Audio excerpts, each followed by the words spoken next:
Welcome back to New Patients Now, the podcast in your ears or in your face if you're watching this on YouTube. Just as a reminder, if you prefer to watch your content information, this is available on YouTube.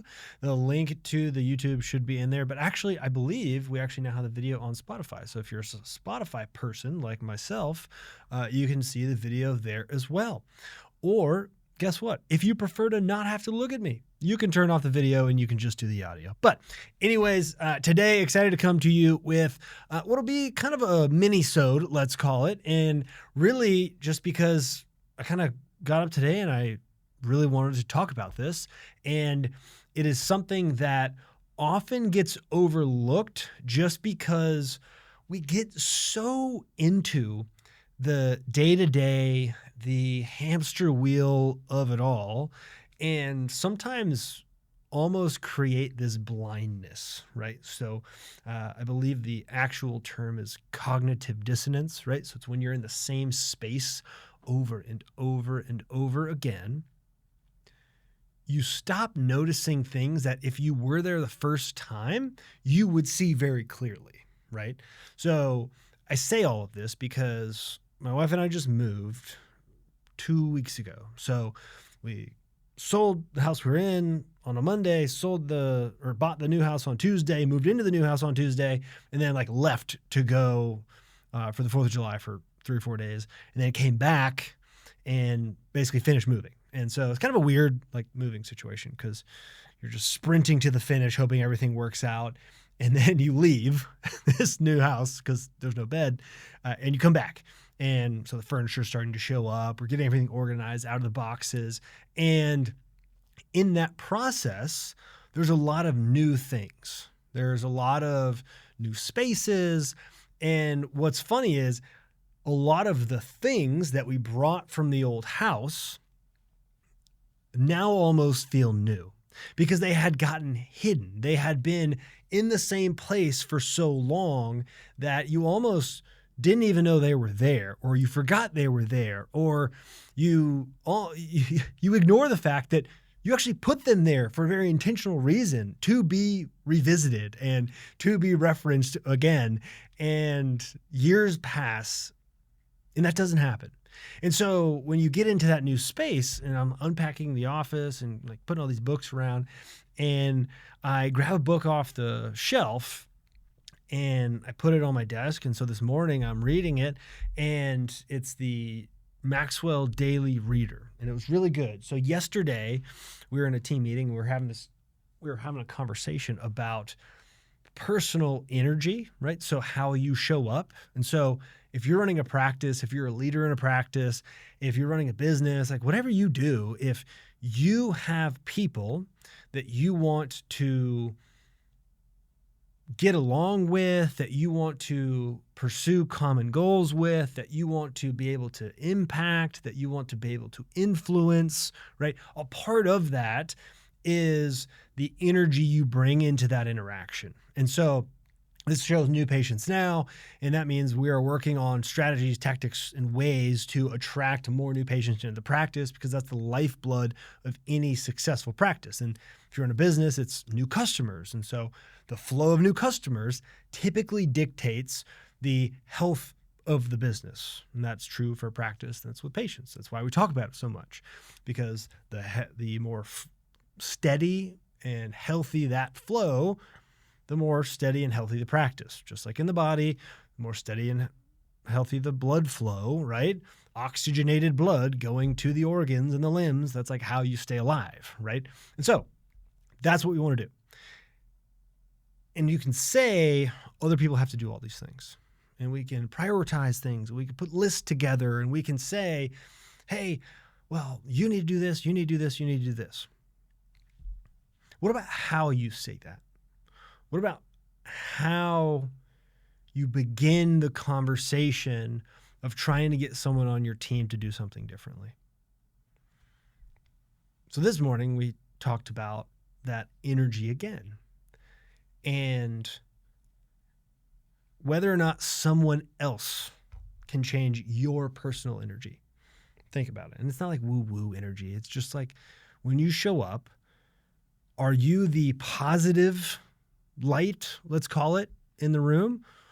Or are you the person that people just kind of try and avoid because they know that you're going to mention something depressing, right? And that sounds very, stark, but it's kind of the two options. Okay. So if you want to have good positive energy, number one, you have to make the choice. You have to do it yourself. Nobody else can give you positive energy, right? All they can do is have positive energy, and it might rub off on you to where you're like, oh, wait, maybe I should be more like that because things seem to be working out for that person, right? And that gets into a lot of the law of attraction, and something that I think it's a lot really overlooked. We're actually going to be running two events, one in August, one in September, running these attractive practice intensives where I'll have a pretty small number of practice owners coming in. In August, we're going to do one in Atlanta. In September, we're going to do one in Phoenix. And we're really going to be walking through that attractive practice framework of what it takes to, number one, attract more new patients that want to pay, stay, and refer to your practice, and how to attract the people, right, who can allow that to occur. Okay? Because your team, if you are the doctor and you're running the practice, they interact more with the patient than you do.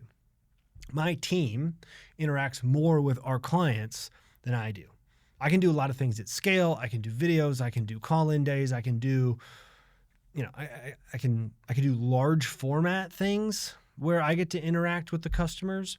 But the reality is they have more one-to-one conversations with the clients than I do. And so in order for us to have the most effective attraction mechanisms, right, they actually all have to do it. And so we have to be applying consistent, value-creating, and attractive principles into our business to be able to continue to help the thousands of doctors that we've helped. You have to do the same thing with your patients. And so if you're if you are trying to crack the code on that, or you're not getting as many new patients as you want, or the patients who are coming in aren't accepting treatment, or the patients who are coming in aren't referring, or you think because you have a fee-for-service office, right? If you've listened to any of these episodes where I'm talking with doctors who've gone through that process, like, it becomes very clear that's not how it has to be. So if you want to get in a room and learn how to do that and actually be around other doctors who are pursuing something better for the practice, August 15th, I think, in Atlanta, and September 25th in Phoenix, I'd love to invite you to be my guest there. We'll probably do a promo for podcast listeners. So if you're listening to this and you reach out to my team, let them know, hey, I listen to the podcast. I'll actually do 50% off that event tuition for you. But that's not the purpose of the episode. I just kind of, as I'm into this, I feel like there's somebody, maybe you, who is listening to this that really needs to get out of the office and needs to think about something differently, right? Circling back. The Maxwell Daily Reader. Today, right? So today, as I'm recording this, is July 14th. So I open it up to July 14th. Actually, I did two things. I was at church on Sunday. They were talking about the book of John. So I opened up John 7:14 because it's 7:14. And then I went to the 7:14 Daily Reader, right? So I'll read you the Daily Reader part first so I don't turn off the people who are going to be upset if I talk about the Bible. I'll do that one last. So if you want to stick around for it, you can. But on July 14th, this is what it was. And mind you, we had just had an internal conversation about positive energy. So self-improving. That was what it was on today, this morning, July 14th. Self-improving. Okay. And it reads, and this is all John Maxwell. This is not me. I'm reading literally straight from the book. We live in a society with destination disease. Too many people want to do enough to arrive, and then they want to retire. Everyone's looking for a quick fix, but what they really need is fitness. And he goes on to say fitness is essentially the discipline to continue and to do the things repetitively that are required to be successful in a long period of time. Because just like getting new patients to come into the practice, just like attracting great team members to your business, right, that takes consistent effort. And when we all of a sudden stop doing the things it takes to be successful because things are good, that's when complacency can creep in and you actually begin to, unbeknownst to you, perform repelling behaviors, right? And those are the blind spots. Those are the things in which we create dissonance around. Those are the things that, because we've been in the same office for 10, 15 years, we stop noticing. But the problem is the people who you want to attract, right? The high-value patients who pay, stay, and refer, the team members who are going to go above and beyond to create great value, the associate doctor who could replace the time that you are currently having to spend in the practice, right? All those things we want or would improve your situation, you're accidentally and inadvertently repelling. And often it's because we're not practicing that habit of self-improvement. And so he lays out 3 things, okay? Self-improvement, number 1 is preparation. Okay, it's a team player that think about how they can improve today, not some far off time in the future. So it's July 14th. We're on the second half of the year. If you want your practice to be better off at the end of the year than it is today, when do you have to take action? When do you have to start to think about that? You have to do it now. Second one's contemplation. Okay, it's an interesting line. If you study the lives of the truly great individuals who have influenced the world, you will find that in virtually every case, they spent a considerable amount of time contemplating, meditating, and listening. So we have to prepare. You have to put some thought into it. Then you have to actually spend time in that. And doing that does not mean just going back to the office tomorrow. Just going back and doing the same thing over again tomorrow that you've been doing for the last 260 days. Because if we run another 260 work days, the likelihood you get anywhere different than you are today isn't high. Because we're head down or hand in the patient's mouth or whatever, right? And then finally, and this is the key, application. Applying what you've learned is sometimes difficult because it requires change. Most people only change when one of 3 things happens. They hurt enough that they have to, they learn enough that they want to, or they receive enough that they are able to. So what you want to do is you want to learn something new, pursue the learning something new outside of clinical education. Okay, if you're listening to this, which you are right now, you are looking for something beyond the clinical education. And so, find something new to learn, reflect on what you've learned, and apply it quickly. Apply it immediately, right? And so, if you want to learn how to attract more opportunity in your practice, if you could use another $250,000 or $500,000 in collections in your business over the course of the next 12 months, join me in August. Join me in September. Come learn those things that you don't know today. We will spend a whole day talking about it, thinking about it, working through it, so you can then go home and apply it, right? That's my invitation to you. This just literally this morning, it literally came to me in the form of a book that's been on a bookshelf in my old house for 5 years, and I pick it up. It just happens to say these things, and we have this going on, and I thought that's the message that I need to say, that I need to share with you.